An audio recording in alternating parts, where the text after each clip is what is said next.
Hey everybody, welcome back. This is Georgiana with Expressions Craft Studio, and I have been doing a lot of quilling lately, and part of that process I have figured out set up a file to cut my quilling strips with my Cricut, and that's what I spent a lot of yesterday doing. And I can tell you that it took, if I didn't close it here, which I apparently did, it was like 5 minutes and 11 seconds per sheet. Pulling my clock up here, 5 minutes and 12 seconds, and that's getting 64 strips per 8.5 by 11. So you get 8 in an inch because they're 1/8 inch strips times 8 inches. So yeah, that should be 64, right? So when I first started doing this, I figured out pretty quickly I needed a way to store my strips, and I wanted something kind of neat, but not something that was going to take me a long time to put together. I didn't want to have to dig out my sewing machine, even though there's a video out there that makes it with sheet protectors, and I really like that. Maybe someday I'll do that, but right now I just wanted something quick and easy. So I went back to a similar method where I'd made some long sleeves or pockets before for different types of strips, except I messed up on the first one, and I'm still not sure exactly how I did it. This one is better than some of the others that I did, like this one. I ended up having to glue the edges together. Let's see if I can open that up just so you can see it, because once again I did my measurements wrong and I couldn't get very many strips in there. So I remade it, and where I folded the seam over, right there it is, and that opened the pocket up more so I could get more strips in there. And then I made, because I'm using 12 by 12, I had a little bit extra since my strips are only 10.5 or 10 3/4. I had a little extra, so I made a little pocket at the bottom for my shorter strips, and that's okay, except that even then I didn't feel like it was quite big enough. So then I switched to envelopes. I've been stashing envelopes for junk journals and stuff, and I thought, well, I'll just take an envelope. So I took the envelope, cut the edge off. Again, I just glued it down along the edge, but I did it wide enough that I could get more strips in there, and they slide in and out pretty easily. And I took advantage of the window there. I also took part of the envelope that I had cut off and made a small pocket down here, and it's actually a dual pocket, but it really needed to be taller for some of the, slightly longer strips. So that's where we're at today. I spent yesterday not only cutting strips with the Cricut, but making pockets. And I just took out a pad of paper that I have, and it's from 2014. Yeah, and it's got 3 sheets of 60 different designs. And so I just picked some out that I didn't love so much. I thought I'd use them on something else, but didn't hate them so much I'd regret looking at them every time I picked up my quilling, if that makes sense.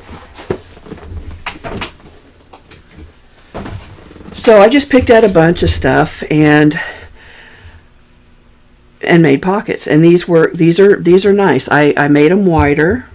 What I ended up doing was making them 2.5 inches wide, completed width.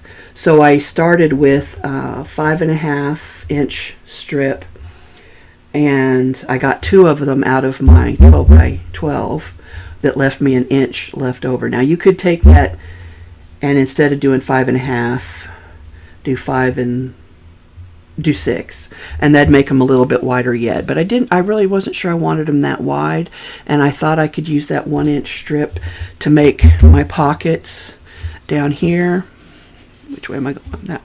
But again, then I end up with, let's use this one, I'll show it better, a really short pocket.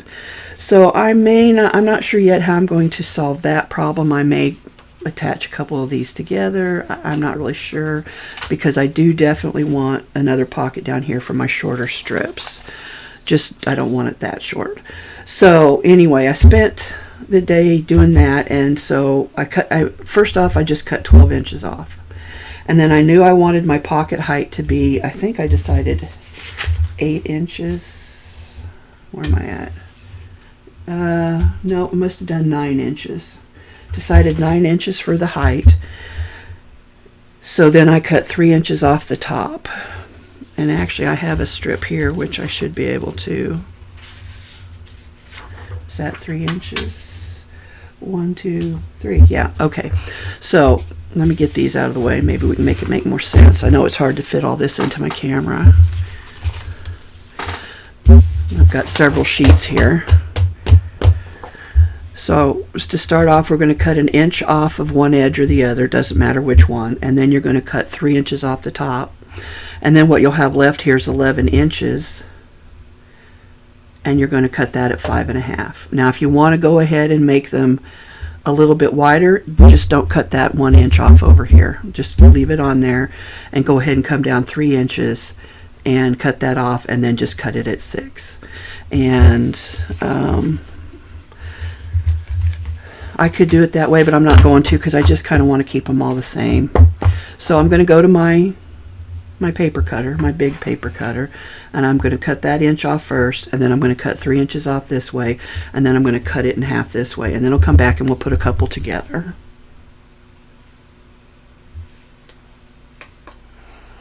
Alright, so I've cut my strips. I've got the two here that are going to make the pockets.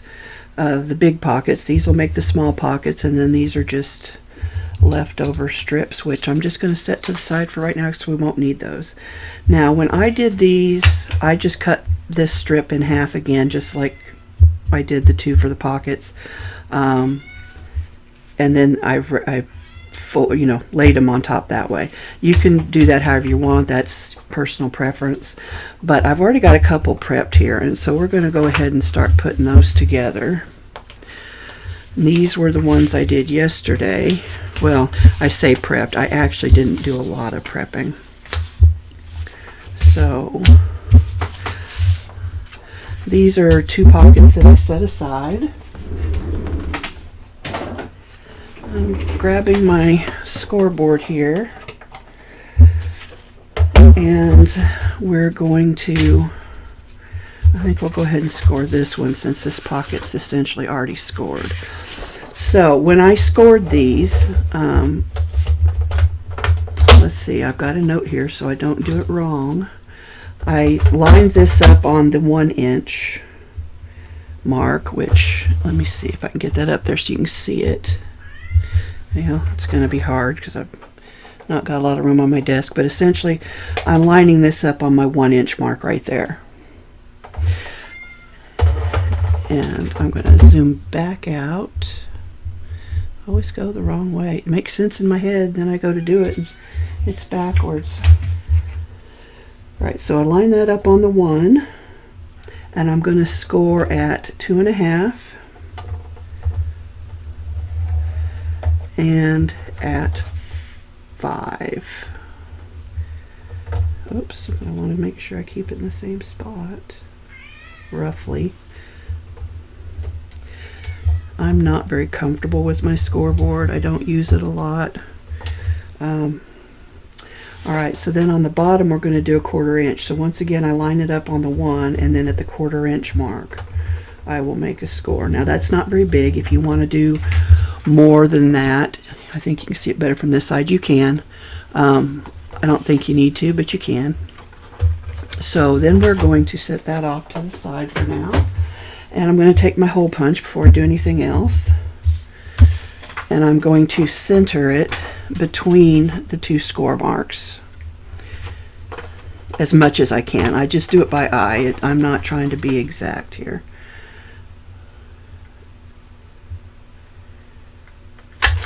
And that way we get our little, well, it doesn't really show up. How about that? That way we get our little notch. Let's set that up there. Alright, so now we're going to take our scissors and we're just going to cut away at our corners here just so that they look a little nicer.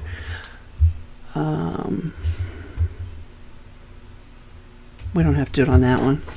I was doing that for the pockets. Okay, so here we're just going to come in, and I like to come just to the side of the score and up to the point, or the cross section where the two scores come together, and then give it another little angled notch inward toward that point or that cross score.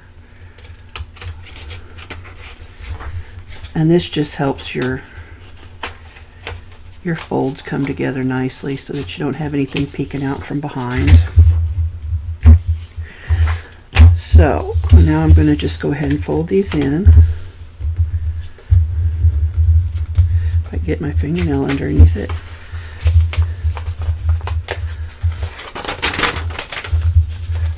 Works better for me that way for some reason.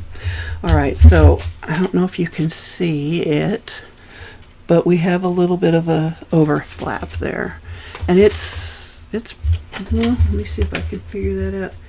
It's a 1/2 inch, so there's a pretty good flap on the back, and then you've got your 1/4 inch flap on the bottom.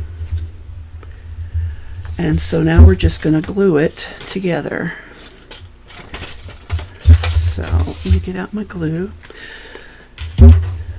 So I'm going to glue the bottom flap last. So I want to start with the one that's going to be on the bottom and glue along the edge.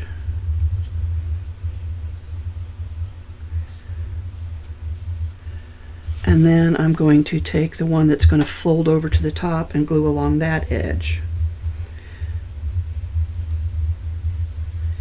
Just because I don't want it to catch on anything when it's getting, you know, moved around and that kind of stuff. So I kind of go from the middle and then work my way out.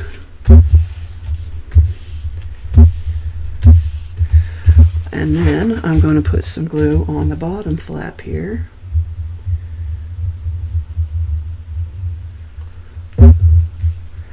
And fold that up and press that down.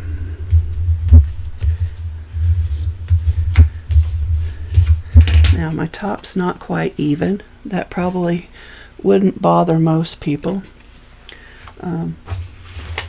It does bother me a little bit. If I can find my bigger scissors, I'll use those. And since I can't, I guess I'll use the short ones. I'm basically just going to trim that off. And again, that's just my own hang up. So now you've got a folder or an envelope that's ready to hold your quilling strips. So to add the pocket, which one was my pocket for that? Oh, it was this one. So I've done the same thing with the pocket. I've scored it, I've lined it up on 1 inch on the scoring board, and then I've scored it 1/4 inch on the bottom and the two sides, and then I've notched my flap. So it's basically the same thing. So this time I like to make sure my bottom flap is on the outside. Let me zoom back in. I just feel like that gun's going to help anything that you slip down into the pocket keep from catching, because if it's underneath, that lip will still potentially stick out a little bit and it could catch stuff. So it probably won't matter too much on this project, but it could matter on some bigger projects. So I want that on the outside. So we're going to glue this, move that out of the way. We're just going to put a little bit of glue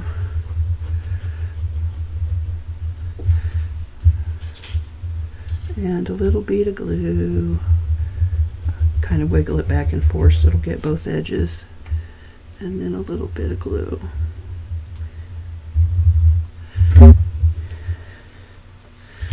And then, let me zoom. Well, did it again. I even thought about it. Still did it wrong.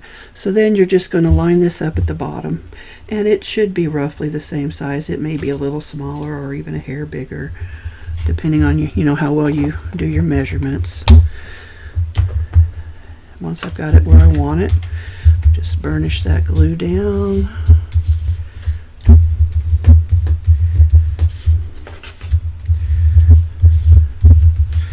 And now you've got a pocket. And by putting those little tabs on the back, which mine aren't dry yet, so I shouldn't be opening it up yet, But by putting those little tabs, fold under tabs, you're going to give yourself a little bit more space in here than you would if you just glued them along the edge. It'll be a much tighter fit if you just glue this edge down rather than having the fold back tabs.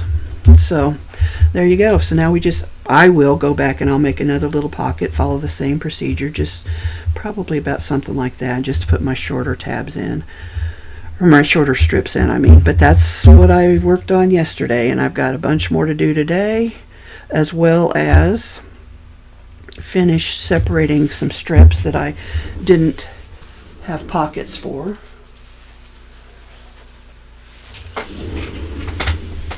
I reused some of my older pockets, but I still didn't have enough. I realized I was about 8 short, so I'm going to have to finish my 8 other pockets today. But these were the ones I didn't already have pockets for, and I still have just a couple colors to cut out, although they were duplicates. So I guess that's it. I cut out everything that I hadn't already cut out, so I'll need to separate these after I finish my pockets and put everything away. And then I have picked out some more flowers for us to work on, so stay tuned for that. I'm excited. I hope you are. I'm having a lot of fun. If you have any questions, don't hesitate to give me a shout. Thanks for joining me, everybody. This is Georgiana. Until next time, happy crafting.